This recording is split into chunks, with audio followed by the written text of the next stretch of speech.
Պարոն Աբրահամյան, դուք ինչպիսի դիրքորոշում ունեք հանձնաժողովի նախագահների քրեական տեխնացիաների վերաբերյալ եւ արդյոք ձեր խմբակցությունը նրանցից գոնե 1-2-ին կարող է ինչ-որ ձայն ապահովել կամ կողմ քվեարկել։ Պարոն Մակարյան, քննարկումների վերջում բոլոր 12 հանձնաժողովների տեխնացու նախագահների տեխնացուների քննարկումից հետո, մտքերի փոխանակումից հետո կլինի անպայման խմբակցության նիստ, համապատասխան որոշումները կկայացվեն եւ դուք կիմանաք։ ԵՄ հանձնաժողովի տեխնացու բարձր արդեն պարոն Աբրահամյան Քննարկման փուլում է գտնվում, հավանաբար եթե այսպիսի տեմպերով գնանք հանձնաժողովի նախագահի տեխնացության հարցը քննարկվելու է 2 կամ 3 օրից, դրա նախորդող օրը կունենանք խմբակցության նիստ, որի արդյունքներով տեխնացուներ ունենք, հաշվի առնելով, որ դեռևս տեխնացուներ են, այսինքն մեր ներքին խմբակցության ներսում տեխնացուներն են, դեռևս, այո, վերջնական չի, վերջնականի դեպքում այսօր օրինակի համար պարոն Ֆարմանյանի մասով ես չեմ հիշում, որ լրատվամիջոցի հետ էր, երբ որ հարցը հնչեցում եք առաջադրելու, պարոն Կարապետյանը առավոտյան հայտարարեց, որ պարոն Ֆարմանյանն է լինելու։ Եթե չեմ սխալվում, հայկական Այդ հանձնաժողովի հետ կապված այսպիսի վարկած է պատտվում, որ հատուկ եք, հատուկ ընտրեցիք այդ հանձնաժողովի նախագահությունը վարկած է, ես սա կարդացել եմ, իմ կարծիքը չէ, որպեսզի ձախողեք Հայաստան ԵՄ այդ հարաբերությունների խորացման գործընթացը։ Կամ հակառակն էլ կա, որպեսզի ձեզանից բանեք այդ։ Պարոն Կարապետյան այդ հարցին պատասխանել է, ես էլ եմ պատասխանել այդ հարցին, այդ հանձնաժողովը որքանով որ տեղյակ եմ, տարեկան ընդամենը մի քանի նիստ էր անցկացնում եւ փաստացի աշխատանքները կանգնած էին։ Ինչ վերաբերում է Եվրամիության հետ հարաբերություններին, ունենք մարտահրավերներ այդ ուղղությամբ, մասնավորապես Հայաստանի եւ Եվրոպական միության պետությունների հետ ապրանքաշրջանառությունը շատ ցածր մակարդակի վրա է գտնվում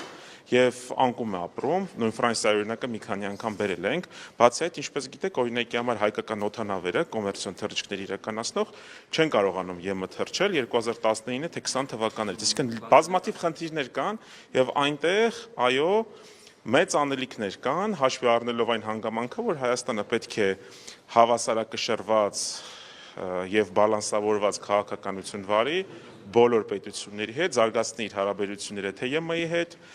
թե նաև Եվրասիական տնտեսական միության պետությունների, թե Չինաստանի, թե ԱՄՆ-ի, թե ծոցի պետությունների, թե մյուս պետությունների։ Եվրաինտեգրման հարցերով հանձնաժողով վերցնելով, ինչպես ասացիք, պասիվ հանձնաժողով է, ուզում եք ակտիվացնեք եւ երկրորդ հարցը ուզում եք խորացնել Հայաստան-ԵՄ հարաբերություններն ու եվրաինտեգրումը, թե նաև, ինչպես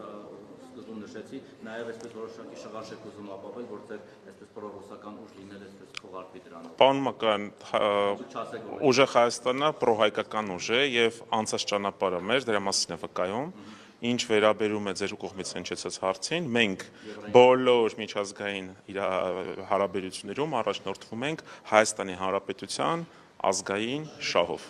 Ինչ վերաբերում է Եվրոպական միության հետ հարաբերություններին, ապա այո, Հայաստանը պետք է զարգացնի, պետք է խորացնի ԵՄ-ի հետ համագործակցությունը, մասնավորապես ես ոլորտները նշեցի, ոլորտներ կան, որոնք որ 18 թվականից ավելի են վատթարացել եւ մենք հետեւողական ենք լինելու այդ ուղղությամբ։ Ինչպես եթե կա մշտական հանձնաժողով, այսինքն մշտական բառը հուշում է նրա մասին, որ պետք է, այո, այդ ձևաչափը, եթե ձևաչափը կա եւ այդ ձևաչափը նպաստում է Հայաստանի ազգային շահի եւ մյուս պետությունների, մյուս կառույցների հետ համագործակցության խորացմանը, ապա այո, պետք է ակտիվանալ։ Որոններն են որ վատթարացել են, պետք է։ Ես նշեցի նույն առևտրային, այսինքն եթե մենք ելնում ենք այսօրվա դրությամբ, քաղաքական փոխհարաբերություններից բացի նաև պետք է ունենալ համապատասխան առևտրային հարաբերություններ, չմոռանանք նույն Եվրոպական միությունը, որ ստեղծվել է, ինքը ստեղծվել է որպես առևտրային, այսինքն միություն 40-ական թվականներին, այսինքն հետո է ինքը վերաճել արդեն նախորդ դարի վերջում քաղաքական միության։ Բայց պարոն Աբրահամյան, Եվրամիությունը չի հանդուրժում եւ Եվրոպական միության հետ շուկայի դիվերսիֆիկացում եւ ԵԱՏՄ երկրների, նույն էլ ԵԱՏՄ երկրների պետություններն են պահանջում, որ կողմնորոշվեն կամ այն կողմ կամ այս կողմ, այսինքն հավասարակշռված քաղաքականություն ոչ այս կողմն է հանդուրժում, ոչ էլ մյուս կողմը։ Գիտեք, լավ դիվանագիտությունը հենց դրանով է տարբերվում, որ չպետք է հակադրությունների կներեք, չպետք է հակադրությունների գործիք դառնանք, այլ ընդհակառակը պետք է փորձենք այնպես անել, որպեսզի հավասարակշռված, բալանսավորված հարաբերություններ կառուցենք բոլոր կողմերի հետ եւ շարժվենք Հայաստանի ազգային շահերից ելնելով։ Ակնկալվում էր, որ Եկեք թեմայի հետ կապված եմ հարց տալիս։ Ենթադրվում էր, որ տնտեսական հանձնաժողովի նախագահությունը կվերցնեք, հատկապես երբ նախընտրական շրջանում հետ տնտեսական ծրագրերով եք հանդես գալիս։ Ինչու չեղավ, արդյոք ԿՊ-ից է եղել անհամաձայնություն ընդհանուր առմամբ։ Այդպիսի քննարկում չի եղել, այդպիսի քննարկում բնականաբար չի եղել, առաջնորդվել ենք դրանով, որ իսկն ընտրել ենք այն հանձնաժողովները, նույն ֆինանսա վարկային եւ բյուջետային հարցերով հանձնաժողովի դեպքում հաշվի առնելով բյուջեի ծախսման արդյունավետության բարձրացումը եւ խորհրդարանական վերահսկողության անհրաժեշտությունը այդ ուղղությամբ որոշում է կայացվել ընտրել այդ հանձնաժողովը։ Հետևողական ենք լինելու, որ այդ հանձնաժողովում այդ հանձնաժողովը օգտագործելով նաեւ թափանցիկությունը մեր հասարակության հետ մեր հասարակության առջև, այսինքն թափանցիկությունը բարձրանա պետական միջոցների ծախսի։ ԿՊ-ի կողմից անհամաձայնություններ, խոչընդոտներ ստեղծվեն հանձնաժողովի նախագահությունը վերցնելու մասին։ Կտեսնենք, սենց ասենք, այս հարցերը չեն քննարկել, մինչև հիմա քվեարկություն չի եղել, պարոն Ֆարմանյանի տեխնացությունը նոր է ներկայացվել եւ կտեսնենք արդեն հարցերի բովանդակությունից հետո երևի արդեն համապատասխան խմբակցությունների ղեկավարները եւս իրենց դիրքորոշումները կհայտնեն։ Քիչ առաջ պարոն Կիրակոսյանին Եվրոինտեգրման հետ է կապված, եթե մեջ բերեմ պարոն Կարապետյանի խոսքերը, լուրջ մտահոգություն է առաջացնում այն փաստը, որ Հայաստանի գործող իշխանությունները ուղղություն են վերցրել դեպի եվրոինտեգրում 2025 թվականի ապրիլի 14-ին հայտարարել է պարոն Կարապետյանը, Սամվել Կարապետյանի մասին է խոսքը։ Հիմա ձեր քաղաքական ուժի ղեկավարը ասում է, որ լուրջ մտահոգություն է եվրոինտեգրումը։ Դուք իրարից անկախ եք գործում, պարոն Սամվել Կարապետյանը մտահոգիչ է համարում, որ Հայաստանը դեպի եվրոինտեգրում ուղղություն է վերցրել, դուք հիմա այդ հանձնաժողովը վերցրել եք, որ ինչ անեք, ի հակառակ պարոն Կարապետյանի գործեք, թե այնպես անեք, որ Հայաստանը չգնա Եվրոպա եւ այդ մտահոգությունները, որը ունի ձեր ղեկավարը, չեզոքացնեք։ Պարոն Կիրակոսյան, կրկնում եմ, որ պետք է առաջնորդվել Հայաստանի Հանրապետության ազգային շահից եւ ստեղծված իրավիճակից, տեսեք, ունենք այնպիսի իրավիճակ, որը որ ներկայացրեցի, թղթի վրա, այո, ընդունվել է օրենք եվրոինտեգրման մասին, բայց հողի վրա որևիցե բան չի արվում։ Պարոն Կարապետյանը այդ միտքը արտահայտել է, հաշվի առնելով նաեւ անհանգամանքը, որ մենք ունենք առևտրային հարաբերություններ ԵԱՏՄ-ի հետ եւ ԵԱՏՄ-ի հետ առևտրային ապրանքաշրջանառությունը աճում է, ԵՄ-ի հետ անկում է ապրում։ Եթե մենք, այսինքն Հայաստանի Հանրապետությունը որոշում է ինչ որ ուղղությամբ առաջ շարժվել, պետք է մեն թղթի վրա չլինի եւ չպետք է հակադրությունների գործիք դառնա։ Պետք է հստակ ծրագիր, պետք է հստակ, եթե նման ճանապարհային քարտեզ առաջին հերթին Հայաստանի ազգային շահը հաշվի առնելով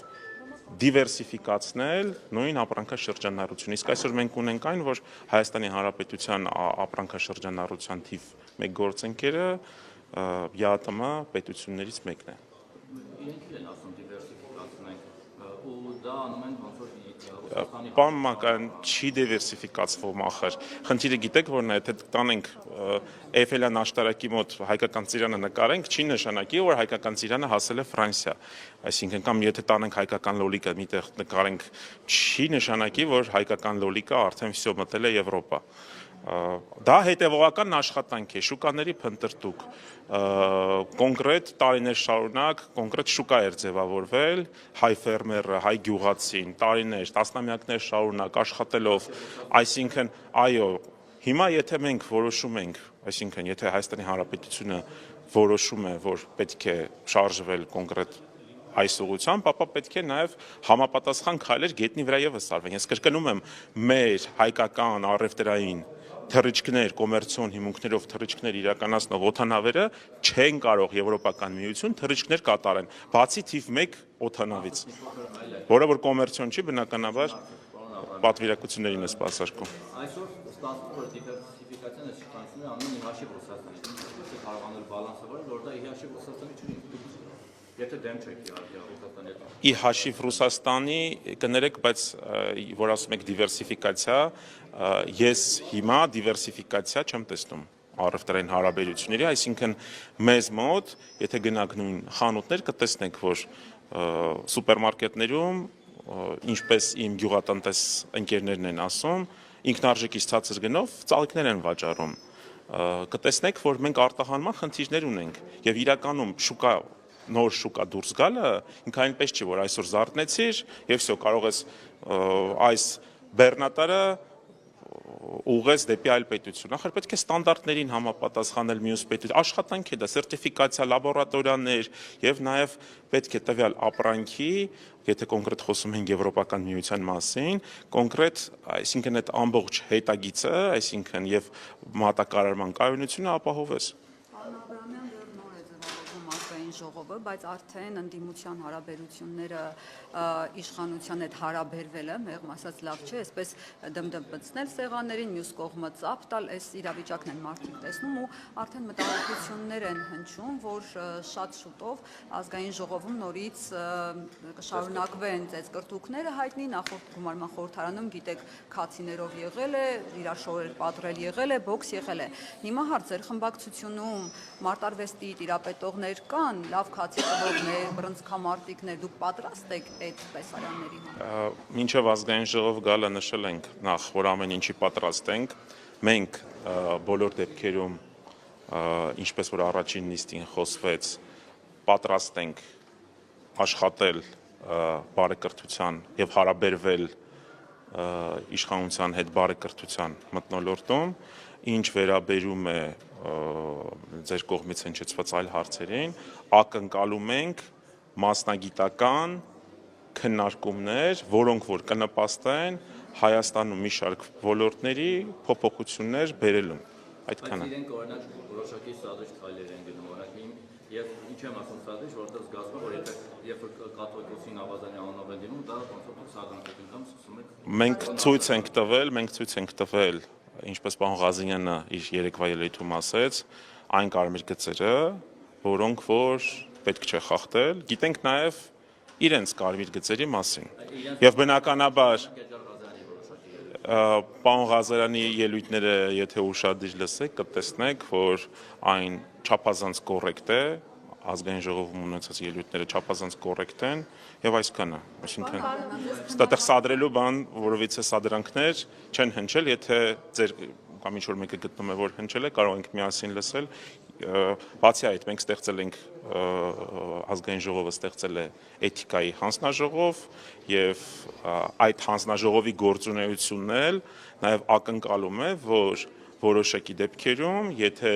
պատգամավորներից մեկը ցուցաբերի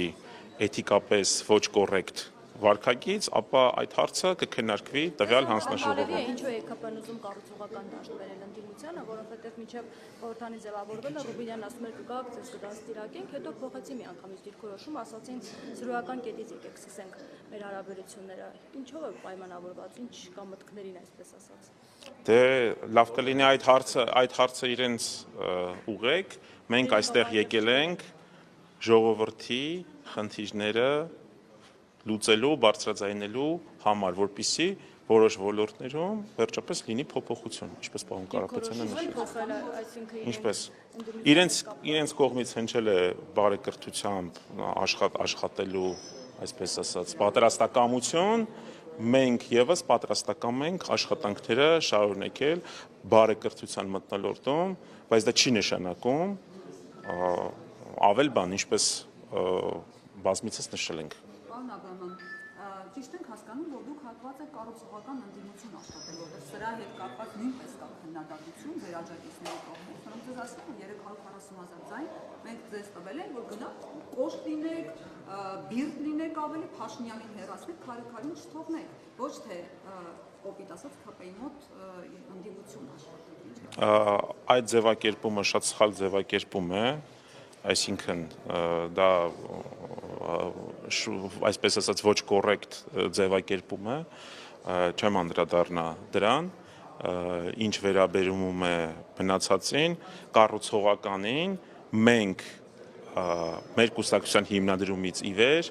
բոլոր հարցերում ցուցաբերում ենք կառուցողական ընդհանուր դիրքորոշում եւ ընդհանուր ապակառուցողական, այսինքն դեստրուկտիվ լինելը որևիցե կերպ չի նպաստում ժողովրդի խնդիրների լուծմանը։ Պարոն Մամիկոն Ասլանյանը ասեց, այսինքն նպատակը, այսպես ասած, կարճաժամկետ, այո, իշխանափոխությունն է, երկարաժամկետ առումով, այսինքն իշխանափոխությունից հետո ժողովրդին փոփոխություն բերելն է։